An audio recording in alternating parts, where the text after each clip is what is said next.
Hello everyone, my name is David. Welcome to Damar's Coaching. This is a question and answer video that I do every single Monday. And I'm answering people's questions from last Monday's video. And if you have a question today, go down in the comments section. Ask me anything you want. I'll answer it next Monday, the next Q&A video.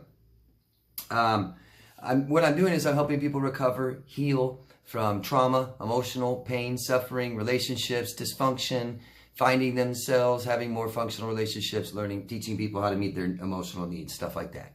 So if you think that applies to you and you've got questions about that, please ask. You guys have to understand and have to learn these things.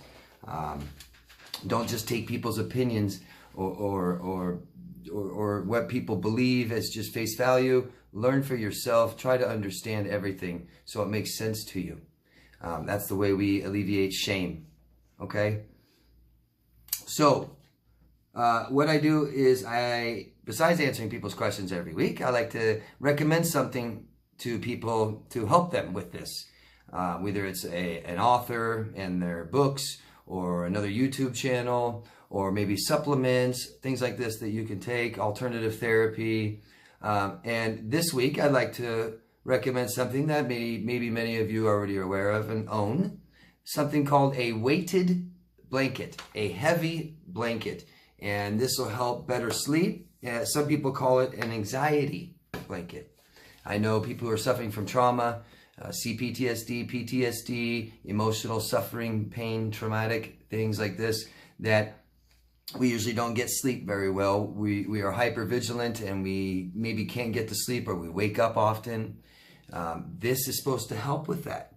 I thought it was kind of neat. I've heard a lot of positive feedback about these.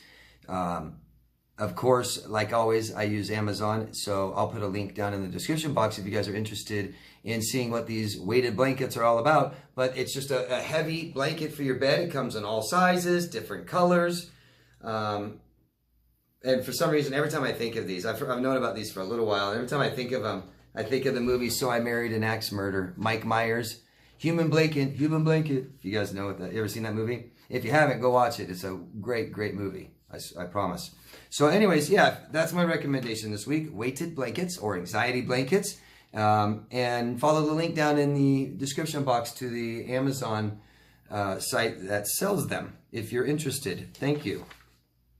And feel free to leave your own feedback down below. I know there's many of you that use them and love them.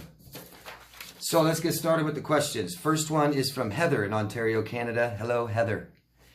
How do I stop analyzing every guy who shows interest in me? I know I'm not ready for dating seriously again, but I need to feel like I can trust people again. So why don't you just make a choice, make a decision now, Heather, that just says, I'm not going to date for a while. Then you don't have to worry about people that are interested in you and should you date them yet or not, or I don't know if they're a good person or if they're healthy or good for me. It sounds like you do have some things that you need to do for yourself and figure out before you start relationships, intimate relationships and commitments with people. I'll tell anybody right now who's been in an abusive relationship, you're not ready to go right into another relationship. I don't recommend anybody ending serious, intimate, committed relationships and going right into another one. Literally right into it. The next day, the next week, things like this. And it could be for some people years because they never learned and they never healed and they never figured out what went wrong. And so they might repeat it again. So Heather, this is all about you. This is all about what Heather is comfortable with. And Heather inside doesn't want to date yet. So who cares what other people think? Who cares what other people say? Who cares that your mom says, oh, Heather, get back on the horse again and just date again. You'll be okay. Who cares if your dad says, oh, screw that guy. I got a good guy for you to date. Here you go. Screw your friends that just say, oh, just get over it and date again.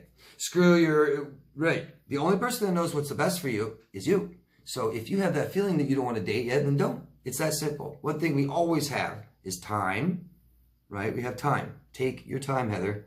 Not dating for a while makes dating a good experience. It can. It's the contrast, right?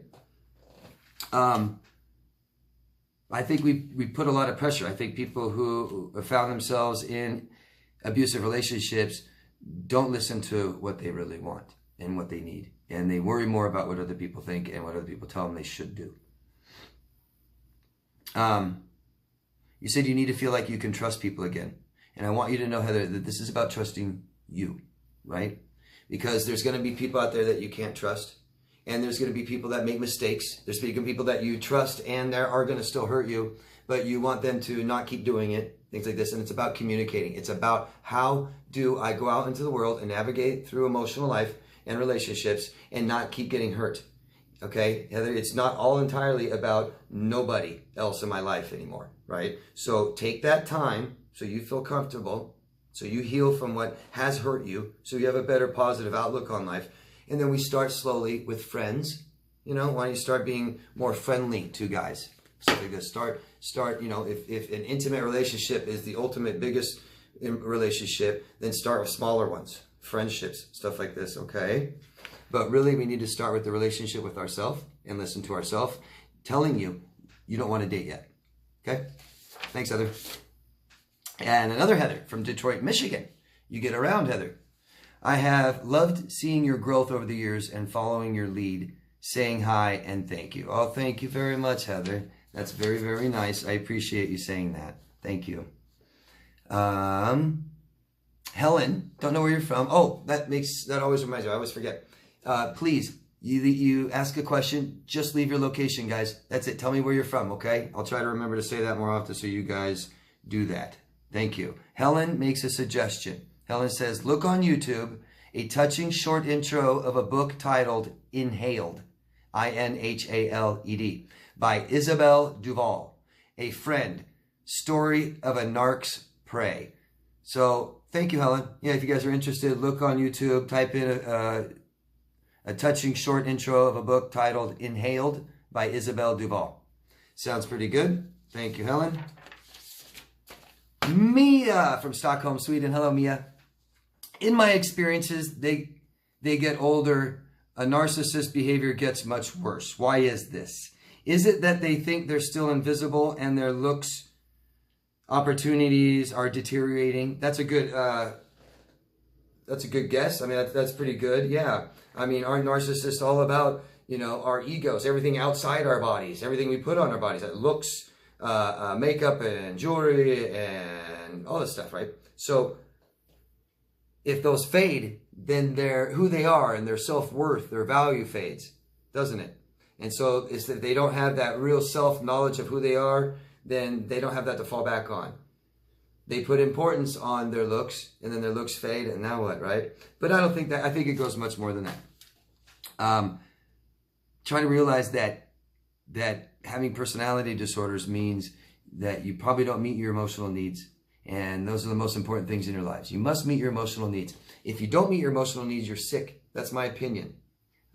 Just like if you don't meet your physical needs, you're sick. If you don't eat, if you don't sleep, if you don't drink water, I mean, you'll die. Emotional needs are much more important to us. Much more important to us. And if we don't meet our emotional needs, we're also sick. We're not healthy. You have somebody who never meets their emotional needs their whole life. Unhealthy, sick, unhappy, not successful, not gratified. Many more things. They're not. This is the result of midlife crisis. Okay? I don't mean to keep repeating myself. I hope you guys don't mind, but a midlife crisis is the same thing narcissists are taught. It's the same way. So try to realize ego is everything outside our body. Okay? Right where your skin stops is where ego starts. Many people are raised to buy into this ego and that's who you are. So generally speaking, let's just say many people are taught and they learn and are told growing up, and a lot of society does this, commercialism and stuff, but a lot of parents teach their children that what matters in life, what's important, what means success, what means happiness, is what you do. Never ask how you feel. They tell you what to do, don't they? Many parents, many of our parents were like that with us, right? They told you it mattered what you did. Either you're good or bad at it. But the success to life and the whole point of life is attaining things on the outside, what you do. So we're taught that it matters to finish school and continue school, go to college, get degrees, to start a family, get married, have children, to build a house, have a car, have a career.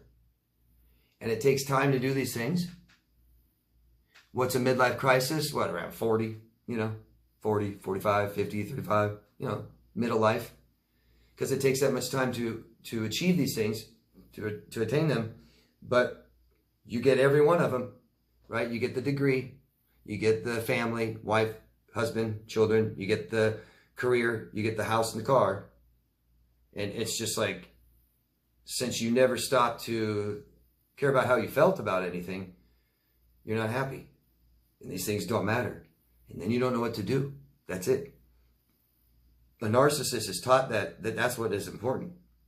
A narcissist learns that that is who they are. Okay? They don't have another self inside here. They also don't know how to do things for themselves. They are emotionally dependent on you to help them feel better, to do things for them, to help try to meet their emotional needs. So as they get older, what typically happens to us, right? We have less and less people in our lives, typically. As we get older, people older than us move on and pass on.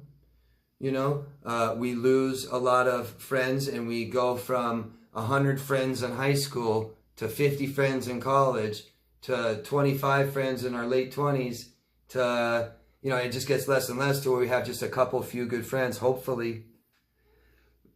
Right? And we get older, we don't have enough people to be dependent on to give ourselves what we need all the time. Because a narcissist, it's never enough. Anything I give myself on the outside is never enough. Can't do it for myself on the inside. That's the only thing that lasts. That's real.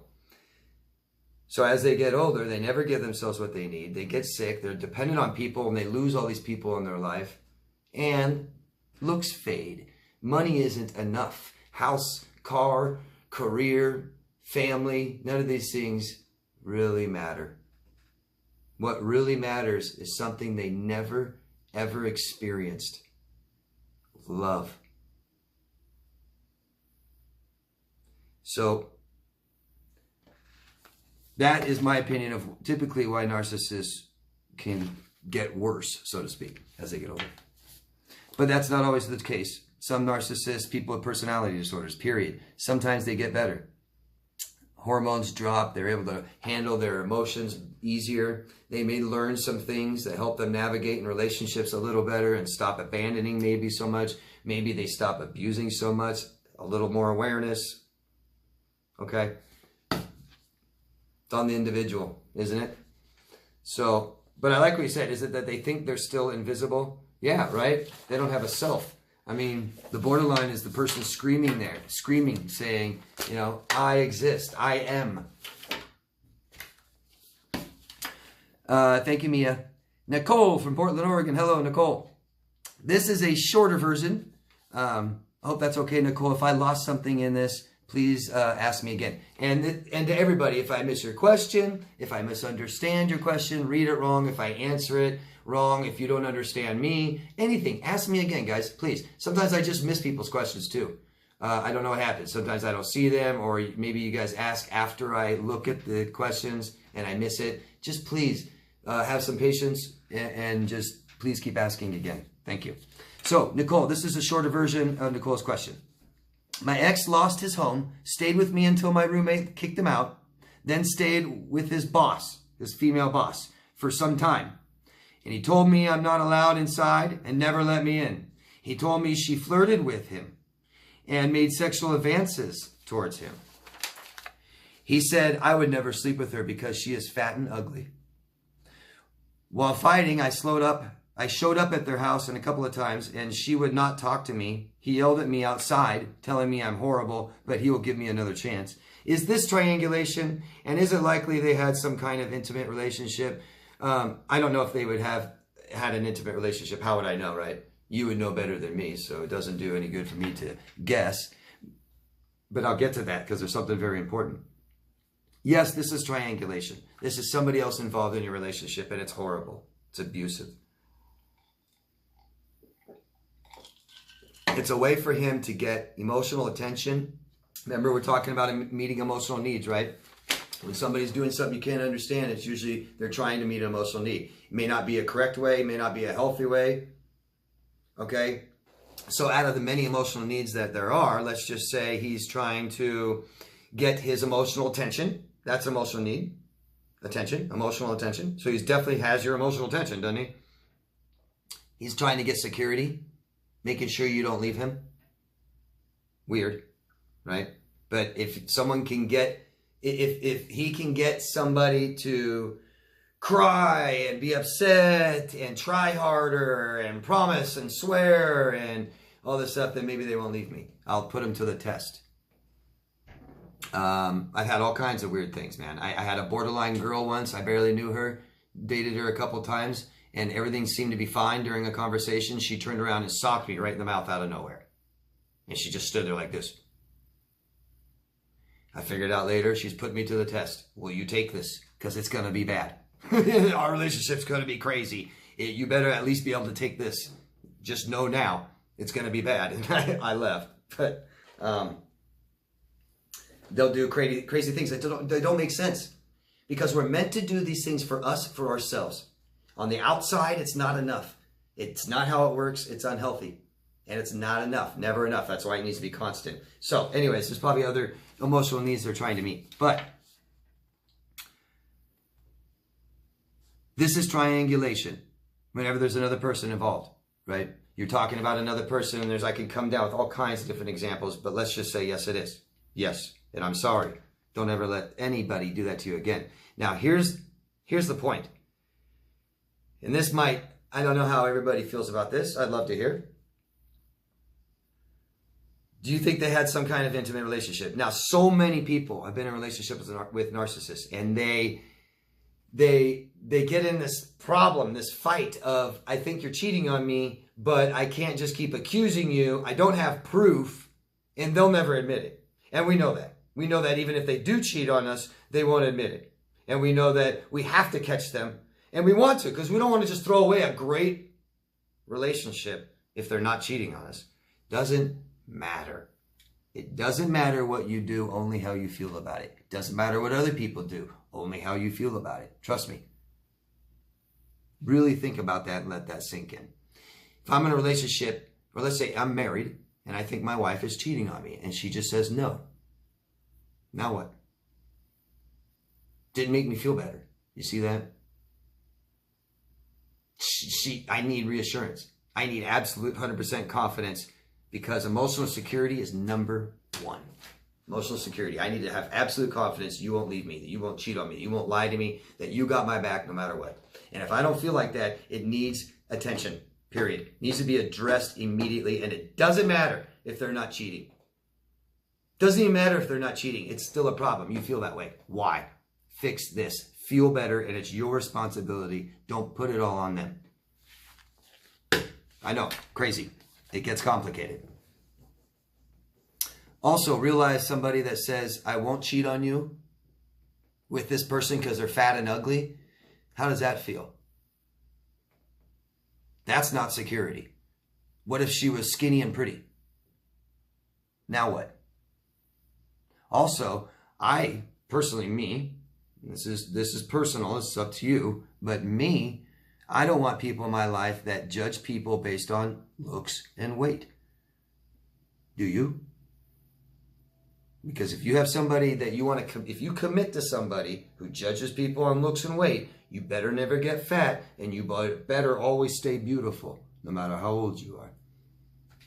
And you also better be the most beautiful person in the room all the time. Because he may just sleep with somebody. There may just be somebody who's skinny and pretty enough to do that, to cheat on you with. No security here. There's nothing. This person's trying to manipulate you to get what he wants, and he doesn't care about who you are or what you want or how you feel about it. Gross. Very, very gross. Thank you. Helen from Montreal, Quebec, Canada. Hello. I cannot accept this does exist. And Helen went on and on about narcissism and narcissists treating people bad, abusing them.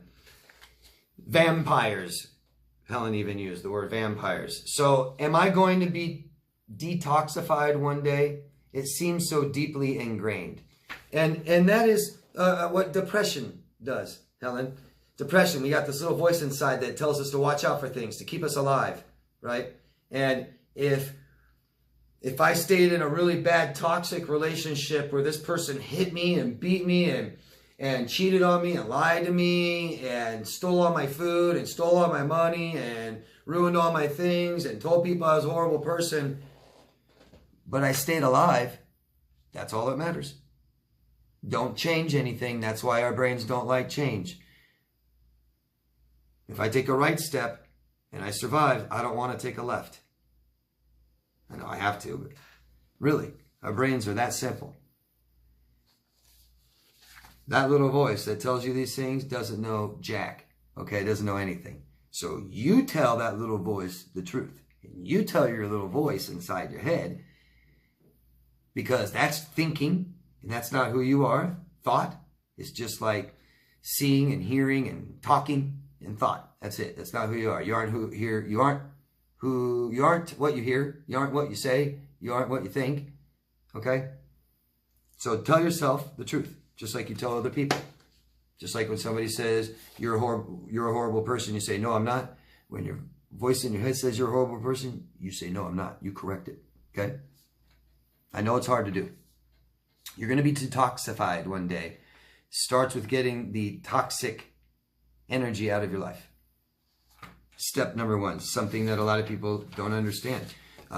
If you've been committed to a personality disordered person, odds are you don't have the greatest friends, family, or other people in your life. So you may have some other toxic things to take care of before we can start healing, right? We can't heal from a burn as we're standing over the fire. Okay? Thank you. Diane from Minneapolis. Hello, Diane. Could you explain male narcissistic traits versus low self-esteem? Love your videos. Thank you. Thank you. Thank you. So, male narcissistic traits versus low self-esteem. I don't know why it needs to be male narcissistic traits. Because women possess narcissistic traits as well. We think there might be more male narcissists, but we don't know for sure. But I don't know. Narcissistic traits versus low self-esteem. Narcissists have low self-esteem. Okay. So, esteem, self-worth, these must come from within. Let's call them confidence over ego. Confidence is internal, ego is external. That means if confidence is internal, we can't give it to somebody, like our children. We love to just give our children confidence.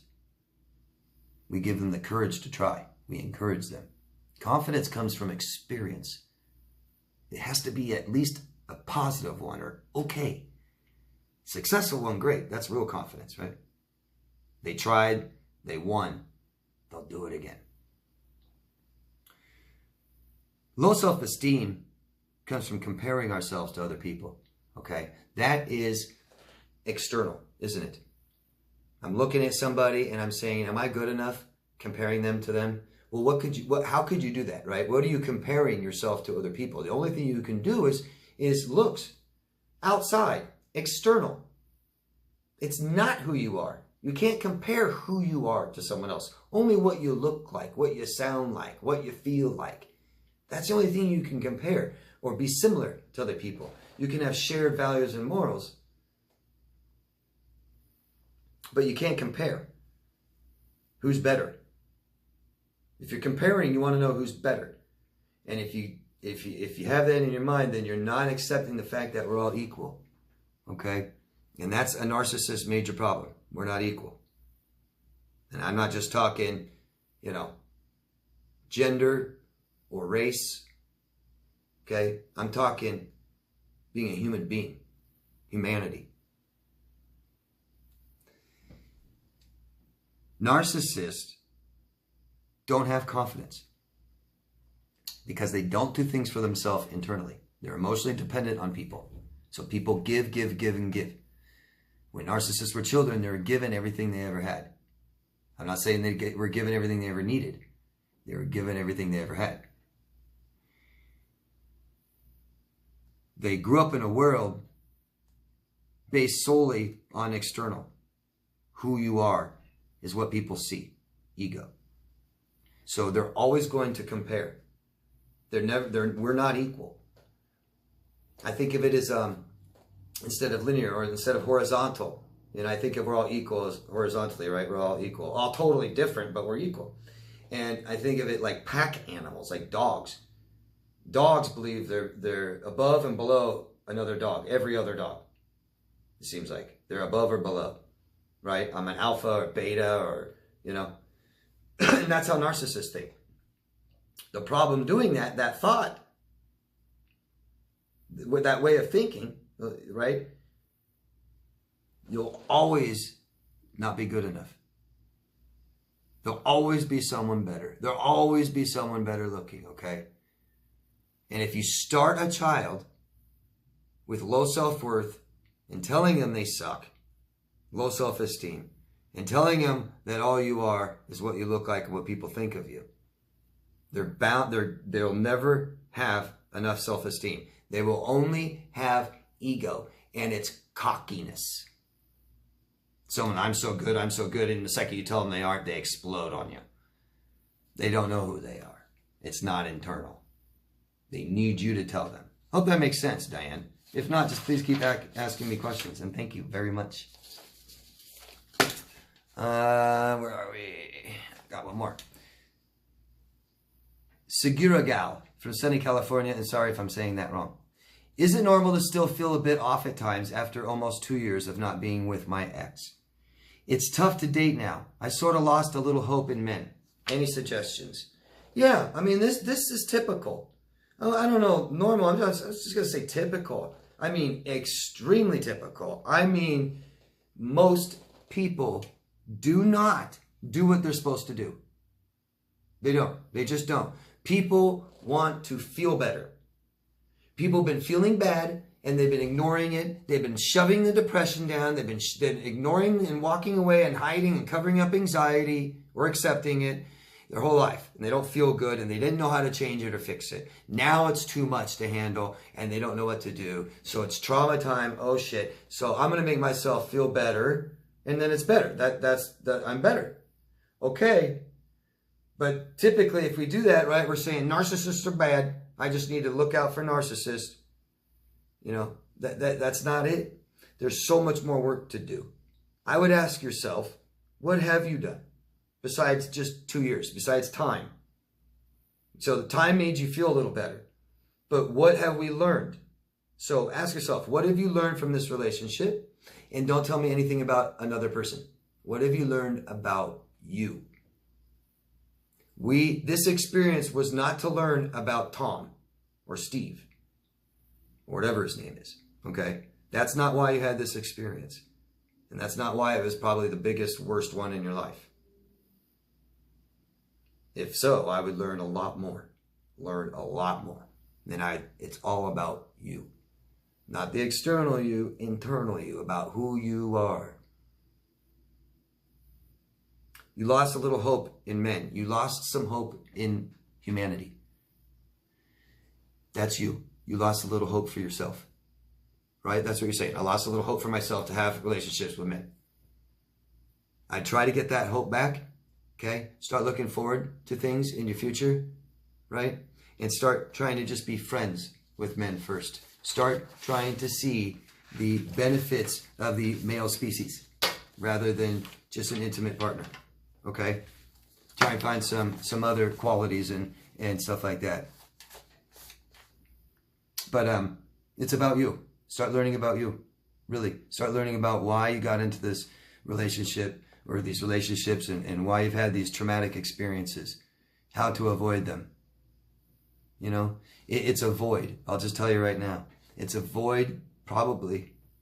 It's a void you had, and you're trying to fill this void. And it's about your parents not giving you what you needed. And that's teaching you.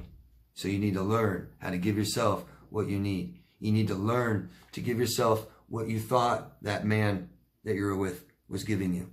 or offering or supplying. You can do that for yourself. And then you don't need that.